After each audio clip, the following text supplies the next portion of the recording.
안녕하십니까. 자, 이번 시간에는 스마트 모듈의 C, 서비스 운영 전략에 대한 수업을 지금부터 시작을 할 텐데요.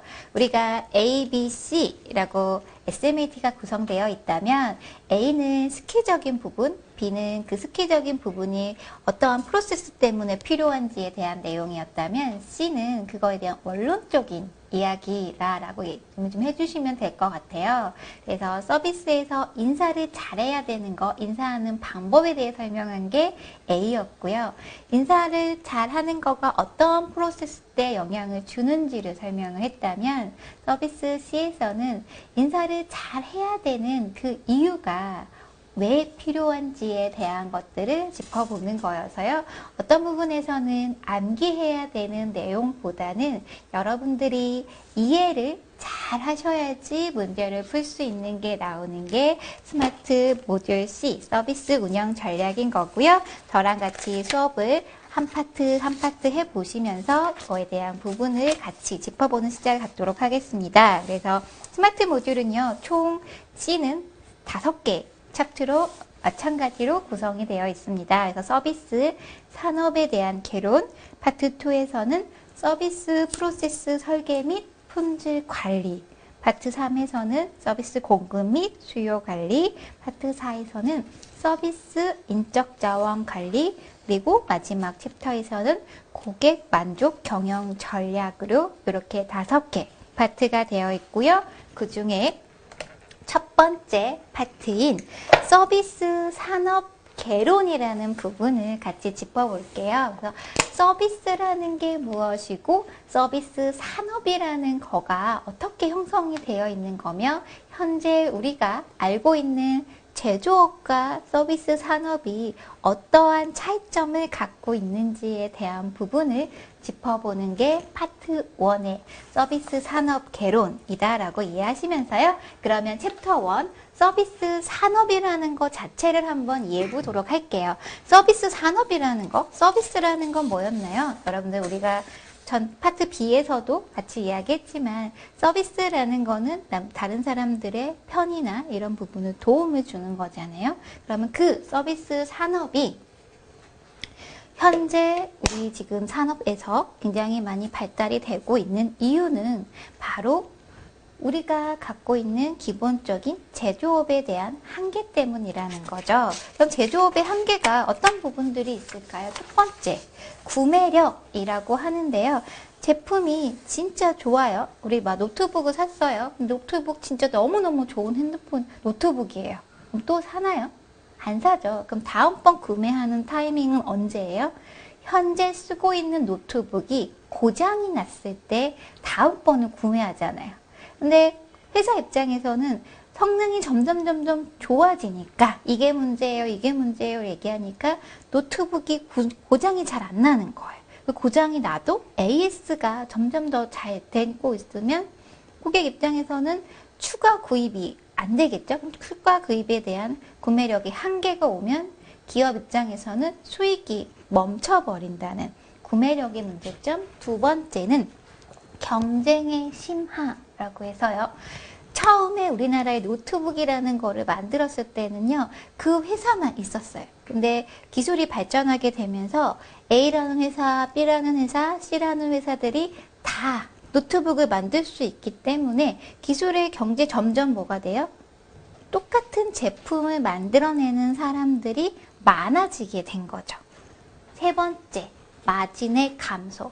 같은 제품을 만드는 사람들이 많아졌다라는 거는요, 고객은 어떠한 걸 선택하겠어요? 어떻게 보면 조금 더 싼 가격을 찾게 되겠죠. 그러면 같은 감을 처음에 혼자 독과점이에요. 그 노트북을. 그러면 100만 원을 불러도 그 회사만 나오기 때문에 100만 원짜리 노트북을 다 팔 수 있었어요. 근데 비슷한 회사들이 많은 거예요. 그럼 우리 회사는 100만 원을 부르는데 같은 성능의 노트북을 50만 원에 파는 게 있는 거. 그러면 고객은 무엇을 선택해요? 50만 원짜리 선택할 확률이 높아지게 되죠. 가격 경쟁이 서로 제조업하는 회사끼리 증가하게 되면서 점점 가격을 낮추게 돼서 원래 만드는데 노트북을 만드는데 한 50만 원이 들었어요. 100만 원짜리를 파시면 50만 원이라는 이익이, 마진이 생기는 거지만 50만 원에 팔게 되면 마진이 얻게 돼서 마진에 대한 감소. 마지막으로는 뭘까요? 소비자가 이제는 너네가 주는 제품이나 제품을 그냥 받아서 구매해서 쓰는 사람이 아니라 함께 만들고 만들고 그리고 내 경험이나 생각들에 대한 부분을 반영하는 게 좋다 해서 고객이 소비자의 입장이 단순히 구매자의 입장이 아니라 상생의 입장으로 바뀌었기 때문에 제조업의 이런 부분의 한계를 극복하기 위해서 바로 뭐예요? 서비스라는 산업이 나오게 됐다라는 거죠. 그 서비스라는 거는요, 소비자의 요청에 의해서 생산 활동이 시작되는 거를 바로 서비스라고 얘기를 합니다. 그래서 서비스의 생산 활동은 사람, 제품, 정보를 투입해서 가공하고 가공된 산출을 사람, 제품, 정보가 있는 게 바로 서비스라는 거죠. 그래서 여러분들이 그냥 단순하게 서비스가 여러분들이 커피 전문점에 가서 받는 것만을 서비스라고 개념 생각하시면 안 되고요. 전체적인 서비스 산업이라는 개념은 우리가 어떠한 소비자가 이런 제품이 있었으면 좋겠어요 라는 요청이 있을 때 들어오는 것을 서비스다 라는 걸로 이해를 해주시게 되면 감사하겠습니다. 그렇다면 그런 서비스의 특징은 계속 제가 말씀드렸고요. 어떤 부분에서는 파트 A에서도 파트 B에서도 얘기 나눴던 겁니다. 무형성, 비분리성, 이질성, 소멸성이 있다라는 거죠. 무형성은 뭐예요? 제품은 우리가 만질 수가 있죠. 노트북, 핸드폰은 만질 수 있는 거지만 서비스는 형태가 없어요. 그래서 보고 만질 수가 없다라는 거. 두 번째, 이질성이라고 해서요. A라는 사람이 주는 서비스와 B라고 한 사람이 주는 서비스가 다를 수 있다라는 거죠. 미용사에서 헤어 디자이너가 머리를 해주는 거하고요. B 디자이너가 해주는 거하고 정말 똑같지는 않잖아요. 두 번째 비분리성이라는 거는요. 서비스가 난 이거를 사용하겠습니다. 저 머리 시술 해주세요. 와 동시에 서비스가 결과물이 같이 나오는 거. 그래서 소멸성은 머리를 하고 나요. 커팅을 하고 나요. 그리고 나면 우리의 서비스 제품은 사라지는 거. 노트북은 사라지지 않잖아요. 그래서 서비스의 기본 특성은 무형성, 비분리성, 이질성, 소멸성이 있다라는 거죠.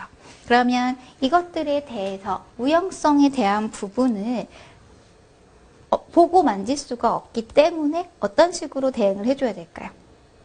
사람들이 거기 괜찮다라는 경험을 할 수 있도록 상황을 만들어줘야 되고요. 무형성에 대한 부분들을 잘못 전달하게 되면 불만 고객이 될 수 있기 때문에 구전 활동하는 부분에 적극적으로 활용해야 되는 거. 이질성, 서로 다른 사람이 하면 다른 품질이 나올 수 있기 때문에 훈련 같은 경우 통해서 그나마 표준화될 수 있는 방법들을 논의하셔야 되고요.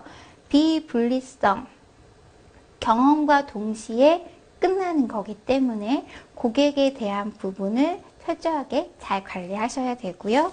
소멸성이라는 거 만나고 나면 사라지기 때문에 우리가 수요가 어느 정도 되는지에 대한 부분을 예측할 수가 없어서 수요하고 공급에 대한 부분을 예측하는 게 필요하다라는 거 말씀드리겠습니다. 자, 서비스라는 거는 고객의 요청에 의해서 이루어지는 거고 4가지 특성이 있다라고 말씀드렸는데요. 그렇다면 그거에 대해 서비스 패키지라는 거는 특정 환경에서 서비스가 제화 및 정보와 함께 제공되는 상품의 묶음을 의미한다라는 거. 인터넷을 활용하셔가지고 인터넷을 활용하는데 인터넷은 서비스예요. 서비스인데 인터넷을 활용하려면 뭐가 있어야 돼요? 노트북이 있든 컴퓨터 PC가 있든 혹은 핸드폰이 있든 무엇인가가 있어야지만 그 인터넷이라는 걸 할 수가 있잖아요. 그게 바로 그거를 다 합쳐놓은 게 서비스 패키지라는 거죠. 그래서 서비스의 무형적 특성으로 인해 제공하는 서비스를 명확하게 설명하기 어렵기 때문에 서비스의 패키지라는 개념을 기억하게 됐다. 그래서 서비스 패키지의 구성 요소는요. 첫 번째, 서비스 경험. 서비스 패키지를 통해 고객이 얻게 되는 경험이요. 인터넷을 K사나 S사나 L사라는 것들을 쓰게 되면서 끊김없이 잘 속도가 좋게 되는지 아니면 끊김이 되게 많은지 이런 것들에 대한 것들을 얻게 되는 게 서비스 경험인 거고요. 명시적 서비스는 서비스의 본질적 구성 요소로 고객이 오감으로 즉 느끼고 볼 수 있는 거요. 묵시적 서비스는 서비스의 외관적 특색에 대해 고객이 심리적으로 느끼는 부분들. 그래서 명시적인 거는 감각으로 느끼는 거고요. 묵시적인 거는 심리적이라고 판단하시면 되겠습니다. 정보는 효율적이고 개인화된 서비스 제공을 위한 고객 정보, 지원 설비, 서비스 제공에 반드시 필요한 물리적 시설 및 설비, 보조용품, 서비스 제공 과정에서 고객이 추가적으로 구매하거나 제공받는 부품. 우리가 핸드폰을 쓰면서 무선 이어폰을 쓴다라든지 아니면 배터리를 추가받는다든지 선을 연결하는 게 보조용품인 거죠. 그래서 서비스 패키지의 구성 요소는 경험, 감각, 오감을 느낄 수 있는 거, 명시적, 그 다음에 심리적인 요소, 정보, 그리고 그 서비스를 잘 활용할 수 있는 설비, 그리고 추가용품. 요게 서비스 패키지의 기본 요소다라는 거 기억을 좀 해주시기 바랍니다. 서비스가 점점 발전하면서 제조업과 마찬가지로 서비스가 거대화되고 있습니다. 그래서 거대화되고 있다라는 거는요. 거대 서비스 기업들은 과거에 비해 상당한 하드웨어를 보유하고 있다. 거대화된 서비스 기업은 서비스 표준화를 통해 대량 서비스 제공에 필요한 생산 시스템을 보유하게 됨으로써 노동 집약적인 서비스를 자동화 서비스로 전환하는 시도가 높아지게 되었다라는 거. 이게 뭘 의미하시면 되냐면요. 서비스라는 거, 생산에 필요한 거에 대한 부분이 앞에 있는 슈퍼마켓 정도 하나가 되어 있다라고 생각을 한다면 지금은 홈플러스라든지 이마트라든지 점점 굉장히 커지고 있잖아요. 그러면 거기서 오는 고객의 니즈에 맞게끔 매장이 바뀌게 되는 거. 그러면 슈퍼마켓을 조그맣게 한 회사는 우선은 노동 집약적으로 고객들을 받아서 그 사이즈만 됐다면 그거를 시설이나 이런 부분들을 다 활용하셔가지고 점포들을 서비스를 표준화시키고 고객을 만족화시키게 되는 거. 네이버 같은 경우요. 구글 같은 경우들이 서비스 거대화인 거죠. 구글을 이용하셔가지고 나오는 아이템들이나 이게 구글 사이트만 있는 게 아니잖아요. 그거에 있는 DB들을 활용해가지고 또 다른 서비스도 만들게 되는 것들. 그래서 서비스가 단순하게 하나의 미용실에서 주고받는 거의 개념에서 넘어가가지고 우리가 고객이 필요한 부분들의 무언가 무형이 되는 것들을 제공하는 건데 이 제공하는 그 기준이 점점점 거대화되어 있고 이 거대화를 할 때는 단순하게 기존의 하드웨어가 없는 상태에서 이루어지는 것가 아니라 하드웨어라는 부분이 있는 상태에서 이루어지고 있다라는 거. 그래서 챕터 1에서 여러분들이 기억하셔야 되는 거는 서비스 산업이 왜 발전하게 됐는지, 즉 제조업의 한계에 의해서 서비스 산업이 발달하게 됐고요. 제조업과 다르게 서비스 산업의 가장 큰 핵심은 소비자가 요청에 의해서 생산이 시작된 거고요. 서비스의 기본 특성은 무형성, 이질성, 비분리성, 소멸성이 있다라는 거 기억하시면서요. 자, 그럼 챕터 2에서 서비스 경제와 서비스 패러독스라는 부분을 같이 알아볼 텐데요. 그러면 우리가 무형성과 이질성과 비분리성, 소멸성을 갖고 있는 이 서비스가 경제에서 어떻게 하고 서비스 패러독스라는 얘기는 많이 들어보셨을 텐데요. 그게 무엇인지 같이 알아보도록 하겠습니다. 서비스 경제. 서비스 부분에 의해 경제활동이 지배되는 경제로 전체 노동력의 50% 이상이 서비스 부분에 종사하면 서비스 경제라고 한다.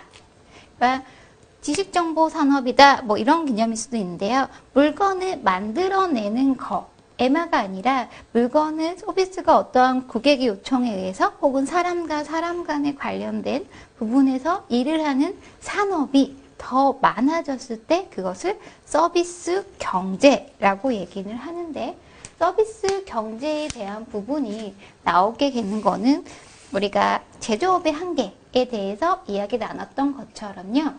산업혁명이 빠르게 진행되고 고객의 사람의 생각이, 소비자의 생각이 바뀌게 되면서 산업의 뭔가 기술이 발달하는 것보다 서비스에 대한 발달이 산업 발전에 더 영향을 끼치게 되는 것입니다. 그래서 산업혁명에 대한 기준으로 전기산업사의 산업사회, 후기산업사회로 다니엘 벨이 주장을 한 건데요. 전기산업사회라는 거는 여러분들 잘 아는 1차 산업으로 봐서 농업, 어업, 강업 등이 생산에 우리의 그 이득 생산을 만들어내는 주체가 되시는 분들, 주체가 되는 상황입니다. 그래서 직업은 농부와 어부와 광부들이 있는 거고요. 기술은 이걸 채취하는 거고, 전기산업사에는 땅이 있어야지나 뭐 바다가 있어야지만 토지와 자원에서만 이득을 날 수 있는 산업이 전기산업사이고요. 산업사에는 이제 기술, 1차 산업혁명 뭐 이런 얘기 한번 들어보셨을 거예요. 기술이 발달하면서 제조업이 나오는 거. 그래서 엔지니어가 가장 큰 산업을 이끌어 나가시는 거고요. 기술은 생산력, 생산성과 효율성, 투입 대비 결과물이 많아지게 되면 산업 사내에서는 경제활동을 활발하게 할 수 있는 거죠. 후기 산업산의 서비스 경제로 분류될 수 있는 거는요. 자, 토지와 자원이 없더라도 생산성과 효율성보다는 가치에 대한 부분이 집중 원칙이 되는 거고요. 기술은 무언가를 만드는 것보다는 지식과 정보, 그래서 전문가, 기술 연구자들이 산업을 발전시킨다라는 게 지금 서비스 경제에 대한 거고, 그거를 다니엘 벨은 후기 산업시장이다라고 구분을 했습니다.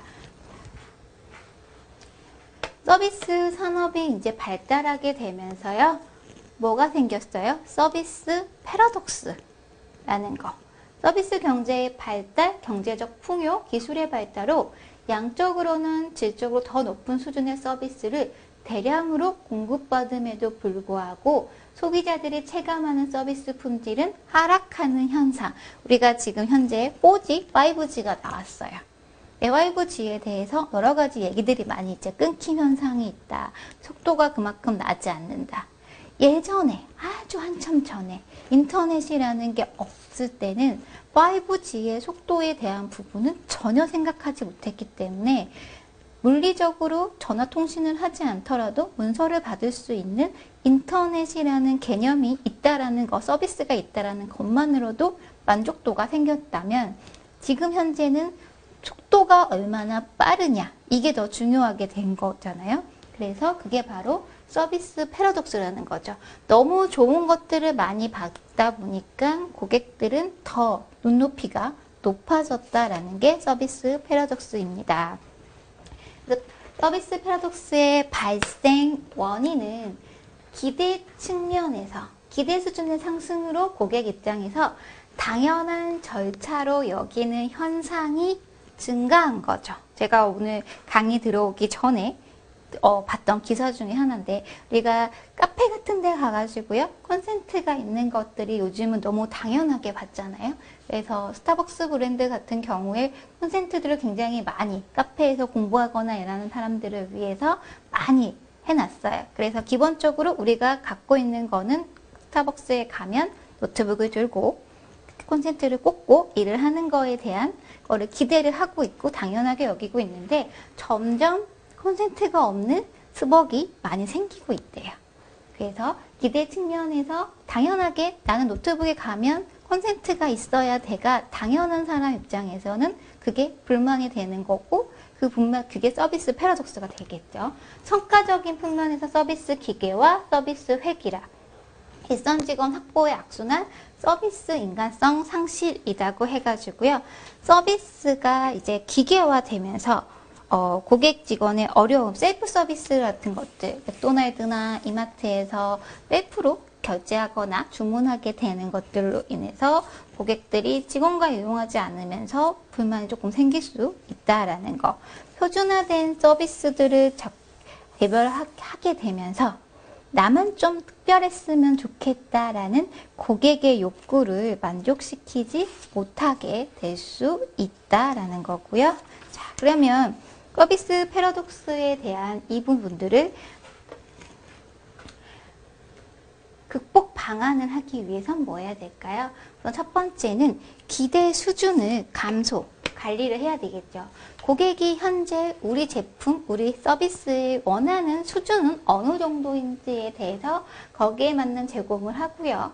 과대포장, 서비스에 대한 지나친 과대포장은 잘못된 기대를 형성함으로 가능한 부분까지 고객한테 약속을 하고요. SSTS 도입이라고 비용 절감을 위해 SSTS 도입이 아닌 고객 편의 중심.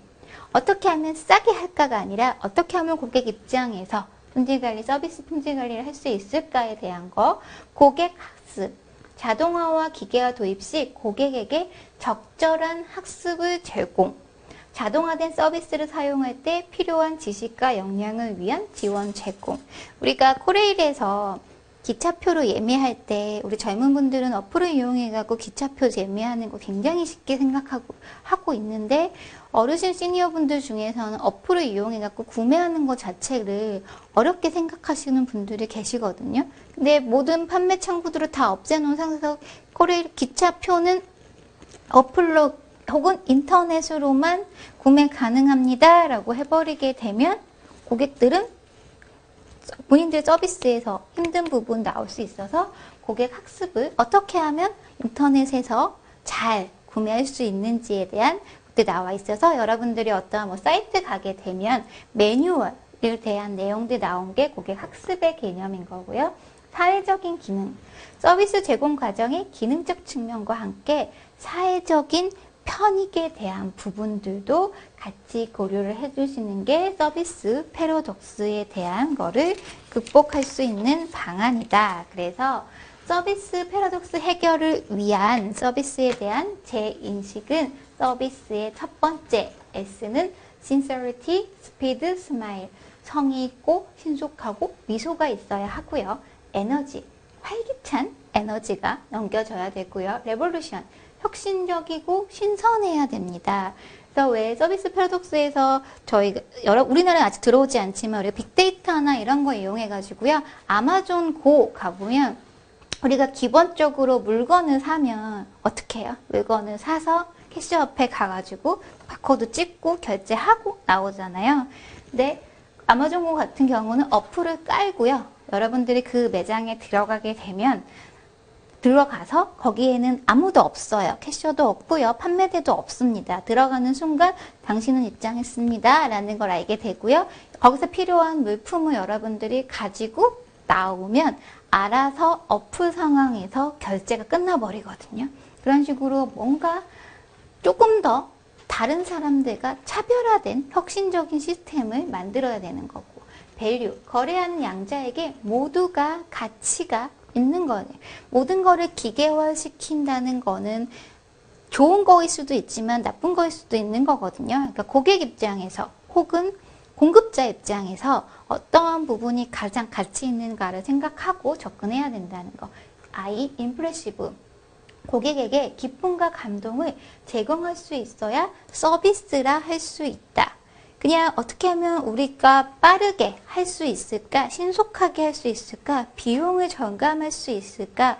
요 개념으로 들어가는 거는 어떻게 보면 제조업에서 생산하는 품질관리 쪽이라면 서비스는 사람이 소비자가 요청에 의해서 하는 산업이기 때문에 기쁨과 감정이 들어가줘야 되는 거고요. 커뮤니케이션, 상호 커뮤니케이션, 고객의 소리 그리고 우리 기업의 소리를 같이 이야기 나눌 수 있어야 되고요. 엔터테인먼트라고 해서 진심 어린 환대가 필요하다라는 거. 그래서 우리가 챕터 2에서 여러분들이 기억하셔야지 되는 거는요.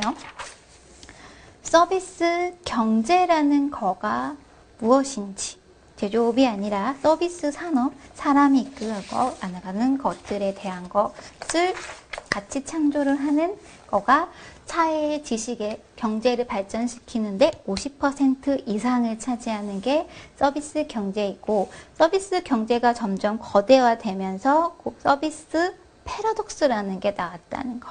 서비스 패러독스는 뭐라 그랬죠? 눈높이가 높아지면서 고객이 불만족을 여기는 요소들이 과거에 비해서 높아지는 거. 서비스 품질의 하락이 똑같이 가더라도 그때는 괜찮았는데 지금은 불만족이 될 수 있는 게 서비스 패러독스라는 거. 서비스 패러독스를 극복하기 위해서는 기대 수준을 관리하고 과대 포장을 주고 고객의 학습을 이끌어내야 된다라는 거 기억하시면서요.